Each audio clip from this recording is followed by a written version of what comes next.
Sekarang bicara tentang ulama dan kiai, saudara. Mari kita lihat, saudara, jauh sebelum penjajah Belanda datang, Jepang datang, jauh sebelum Indonesia lahir, jauh sebelum NKRI ada, jauh sebelum Pancasila dikenal orang, jauh, saudara, sebelum Bhinneka Tunggal itu dikenal orang, saudara, ulama-ulama sudah datang ke Indonesia menyebarkan Islam. Bagaimana kerajaan Singosari, kerajaan Majapahit, saudara, semua berubah menjadi kerajaan-kerajaan Islam.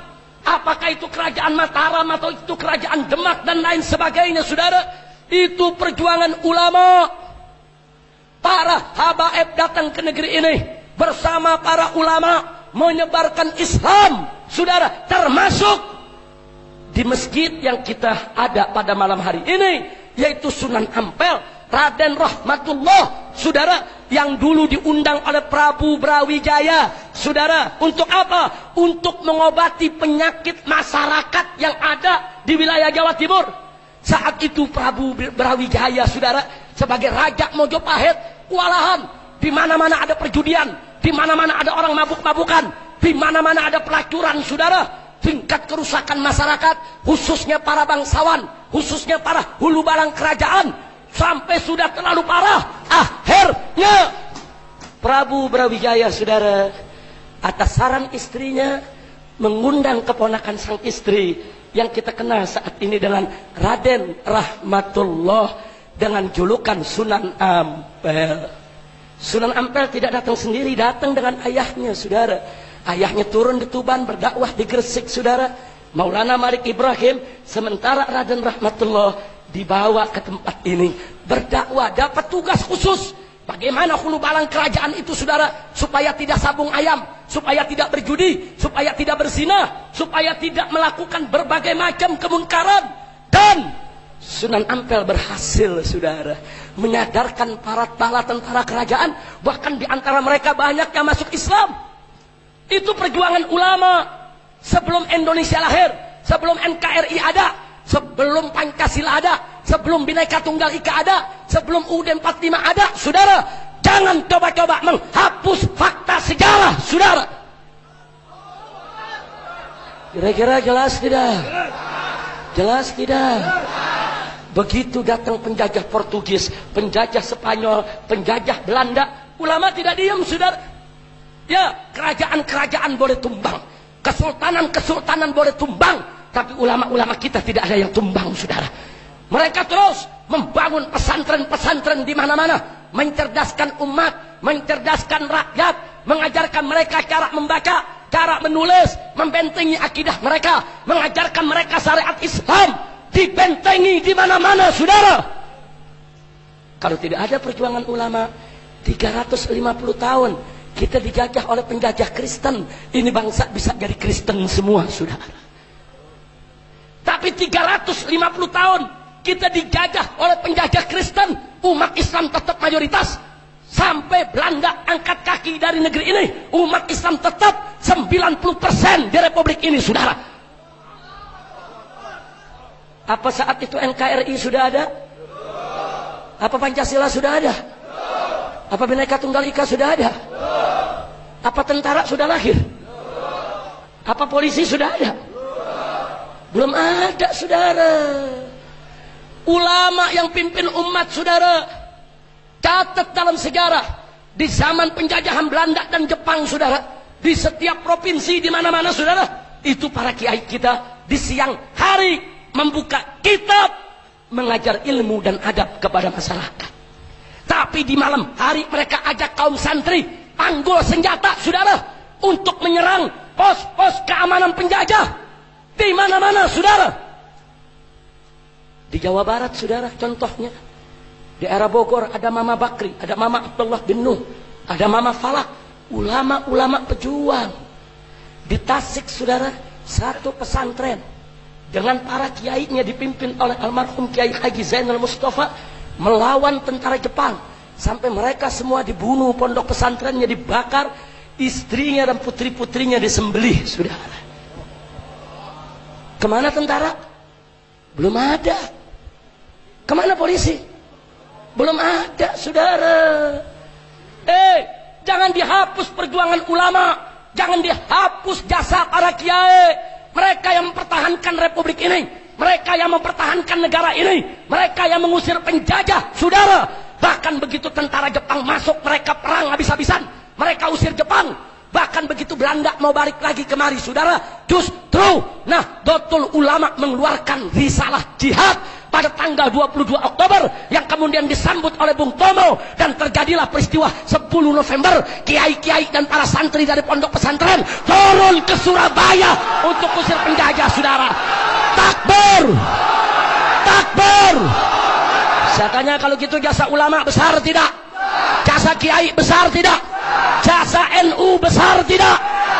Jasa ulama besar tidak? Takbir. Nggak sampai di situ, saudara. Bahkan di tahun 1965, begitu PKI merongrong republik ini, saudara, mereka sembelih kiai kita, mereka bakar pondok pesantren kita, jenderal-jenderal kita diculik, disembelih, saudara, dimasukkan ke lubang buaya oleh mereka. Lagi-lagi, saudara, umat Islam, NU-nya, Bansernya, Ansornya, Muhammadiyahnya, Persisnya, Wasliyahnya, Al-Irsadnya, Robitohnya, Jamiat Khairnya, semua ramai turun-turun ke jalan, saudara, untuk perang melawan PKI di mana saja berada. Takbir. Andai kata ulama tidak turun, kiai tidak turun, saudara, TNI nggak mampu menghadapi PKI. 7 jenderalnya udah keok mati, saudara. Jangan lupa, TNI udah kocar-kacir, polisi kocar-kacir. Kalau ulama tidak turun tangan, saudara, hancur negeri ini. Begitu saya mau tanya sekali, kalau gitu jasa para ulama besar tidak? Jawab yang kompak, jasa kiai besar tidak? Jasa santri besar tidak? Tahu-tahu sekarang udah merdeka, udah enak, polisi pakai punya bintang, jenderal punya bintang. Tahu-tahu sekarang ulama dikriminalisasi. Tahu-tahu ulama dimakarisasi. Tahu-tahu ulama disebut anti NKRI. Lu belajar NKRI dari mana, Tong? Kalau nggak ada ulama, nggak mungkin dia kenal NKRI, betul? Betul?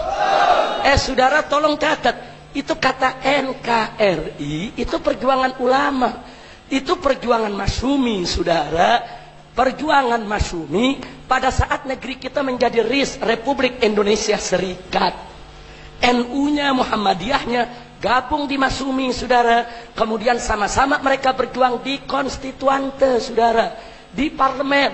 Akhirnya diajukan oleh Pak Nasir, saudara, yang ketika itu terkenal Bapak Muhammad Nasir, saudara. Beliau ajukan mosi integral, akhirnya diterima oleh seluruh anggota parlemen. Mulai saat itu Republik Indonesia Serikat bubar dan berganti menjadi Negara Kesatuan Republik Indonesia, NKRI. Berarti jasa siapa? Jasa siapa? Jasa siapa? Dulu kita nggak ada tentara, nggak ada polisi. Dulu adanya Laskar Hizbullah. Laskar, saudara, laskar Islam yang ada, saudara. NU punya laskarnya, ada Ansornya, ada Bansernya, saudara. Muhammadiyah juga punya laskarnya. Mereka bergabung menjadi Laskar Hizbullah.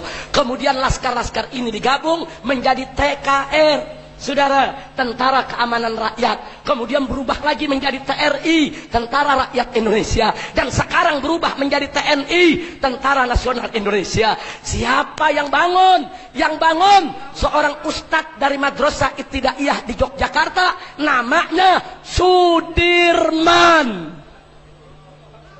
Subhanallah, ternyata Jenderal Sudirman itu siapa? Ustadz. Ustadz ibtidaiyahnya aja bisa bikin tentara, apalagi kiai, ya saudara. Kira-kira jelas tidak? Jadi tentara polisi jangan kurang ajar sama kiai, kualat. Betul? Kira-kira jelas tidak? Tentara dan polisi harus bersama habaib, harus bersama ulama, harus bersama kiai. menjaga NKRI, menjaga Pancasila, menjaga UUD 45, menggandang kebangkitan PKI, dan hancurkan saudara siapa saja yang ingin menghancurkan Indonesia. Betul? Takbir. Maka itu saya tanya sekali lagi, kalau gitu jasa ulama besar tidak? Besar tidak? Besar tidak? Jadi kalau saat ini ulama dibilang anti NKRI, kurang ajar tidak? Ulama dibilang anti Pancasila, kurang ajar tidak? Ulama dibilang anti Bhinneka Tunggal Ika, kurang ajar tidak? Mana tuh orangnya? Kira-kira jelas gak? Ini kira-kira yang saya sampaikan malam ini jelas gak? Paham semua? Yang udah paham boleh pulang.